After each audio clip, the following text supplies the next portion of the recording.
You know, a lot of what my podcast is, it's about self-improvement and these little battles, these wars over your life and stuff that you go through psychologically to pretty much get yourself over the hill. And it's a lot of like internal, just looking within yourself, within myself and stuff, and externalizing that. And that's one of the hardest things to do, because if you just think something, you might not think that clear in comparison to if you say something out loud. Then you're really like working it out. And I don't have an audience necessarily in my car. I'm just talking to myself and working things out and thinking it out. But point is, I think one of the biggest things that not just I do, but a lot of people do or whatever, is when you start to get ahead, like the opposite of procrastination, it's like you actually kind of like hit the brakes or let off the gas, and you actually make procrastination happen.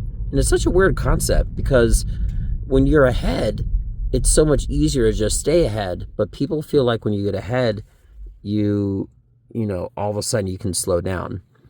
And that's such a weird concept if you really think about it, because, if you are winning a race, as long as you're in front, again, this is just talking out loud externally, right?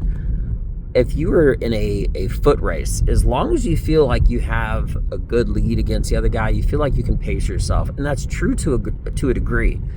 But there's another philosophy that says, well, how far? Maybe you're, what if they decide to start to catch up? But as long as you can leave that guy, right, behind you in the dirt, way behind you, right, the further the better. You should always be increasing that lead. And I don't really know the answer. I don't have the reason why, right? But I do know that's something that I do not want to, and I'm not going to do anymore, because I feel like if you don't procrastinate to get something done, it's like a weird, not even a phenomenon, it's just strange, but you feel like you have a reason to almost slow yourself down, right? Now, again, as mentioned before, this is me kind of realizing and thinking and working this out.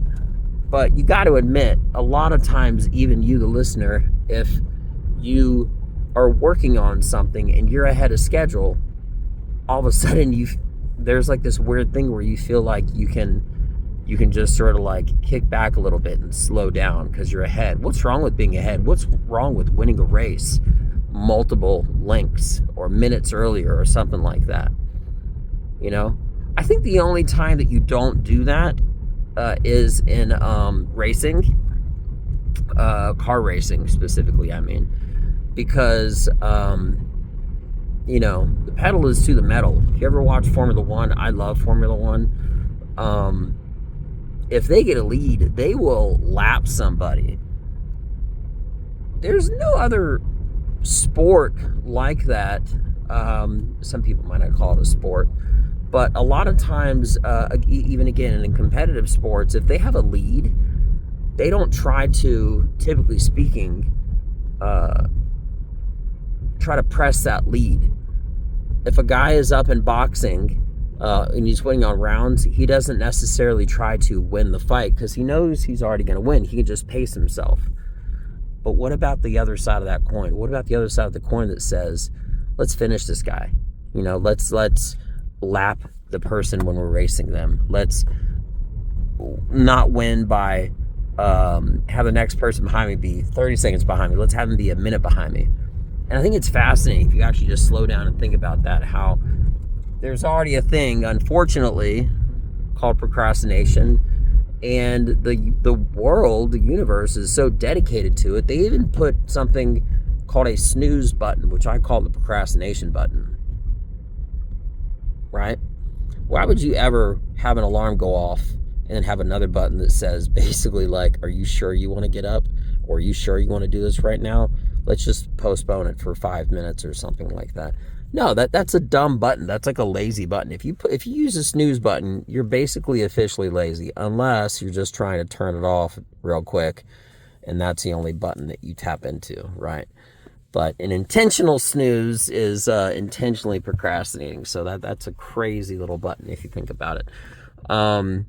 But yeah, I was just thinking the other day, because I had a situation to where I was ahead of schedule, and then I knew that if I ended up taking longer to do things that I needed to get done before the end of the night, if I actually slowed down, if anything happened or if something popped up or if something took longer than expected, I basically wasn't going to be going to bed at a certain time, at the time that I wanted to. So I just drove through. And it was funny because sure enough, there was something that happened, and it took longer to get done than it planned. But by pushing forward and essentially saving time, kind of like you can save money in a checking account, I was saving time. I was banking those minutes ahead of my schedule. If anything happened, as something did, okay, I would still be ahead of schedule. So I feel like it's just something really awesome and fun and huge and smart and more to think about implementing. And I'm already past this point. I'm doing this. I'm done, right? Which is if you don't procrastinate, we'll take it one step further and stay ahead of schedule and increase that lead. So yeah, because something might happen, or something that is already planned might take longer than expected. But this way you stay ahead of schedule and you stay on target. So interesting thought, theory, concept, and application. So again, these are all my opinions, but one more repetition by me saying it out loud. And if that helped you, well, that's great. And without further ado, I'm Benji. Well done. Check me out. Peace.